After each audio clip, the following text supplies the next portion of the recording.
Now for more of my exclusive sit-down interview with Vice President J.D. Vance. At the end of these 4 years, this term in office, this last term in office of President Trump, how do you see our relationship with Europe? Do we have more in common with them, or are we more kind of pulling back and taking care of business at home?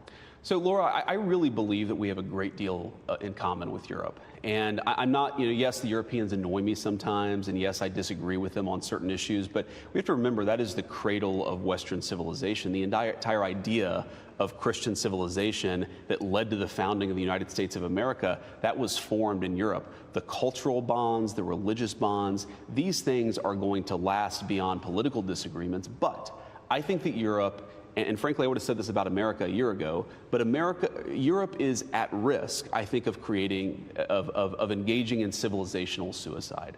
They are unable to, or unwilling, too many countries to control their borders. You see them starting to push back against that, and good, that's a good thing.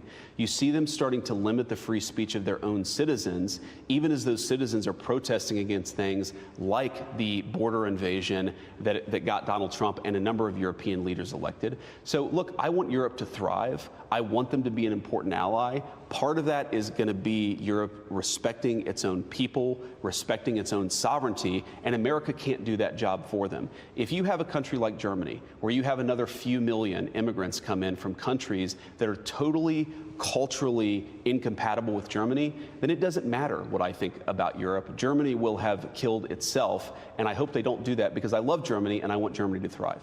Well, I think, again, the Democrats are claiming they really target you, are stoking a division between Europe and the United States, and that's not going to be easily repaired. And anti-Americanism is increasing in places like Canada and in Europe. Tariffs and other kind of arrogance was the word I heard used. Well, look, I think friends have to have stark conversations with one another.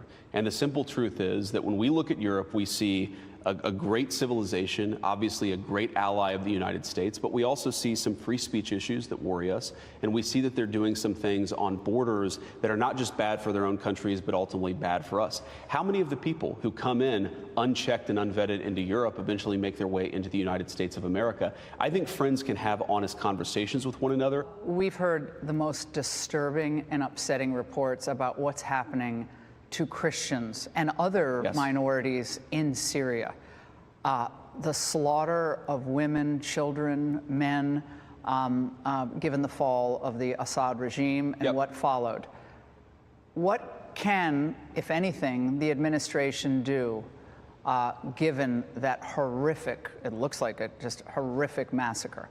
It looks really bad, Laura, and we're trying to figure out exactly how bad it is, whether this is an isolated incident you see on social media or whether we're talking about a mass genocide. But we know, Laura, unfortunately, when America encourages these Islamic radicals, Islamic rebels, as they're called by the mainstream media, to take over a country, very often it's religious minorities, especially Christians, that get destroyed. And we do not want to see another Christian community erased from the face of the earth. We're talking to our allies already. We're already doing things in private to try to encourage them to protect the minorities, the Christian minorities, the Druze and so forth that are over there. But it's really scandalous. And we have to remember this, as Donald Trump once said, I believe back in 2013, that very often when the mainstream media gets behind these rebel groups in the Middle East, there are people who want to fly airplanes into our buildings.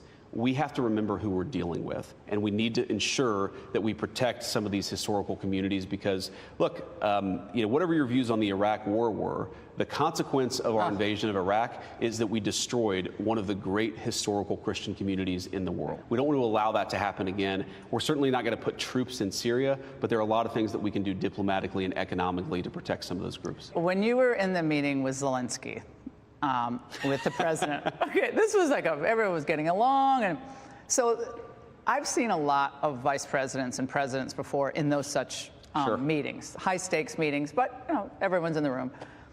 And I haven't often seen a vice president interject as you did, and because some presidents would get annoyed by that.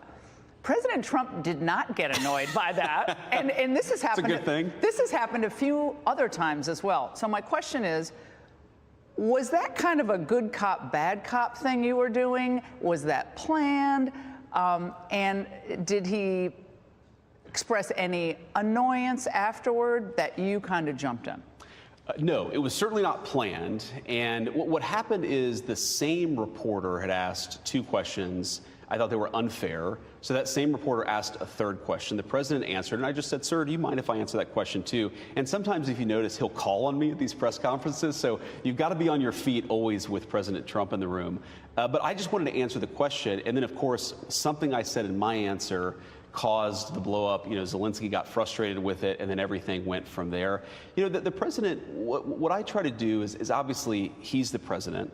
I'm the vice president. I try to be respectful, but I also recognize that sometimes the president wants me to say stuff. And of course, if I think there's something useful I can say, and I think that it's going to be deferential to the president, I'll jump in and offer my thoughts.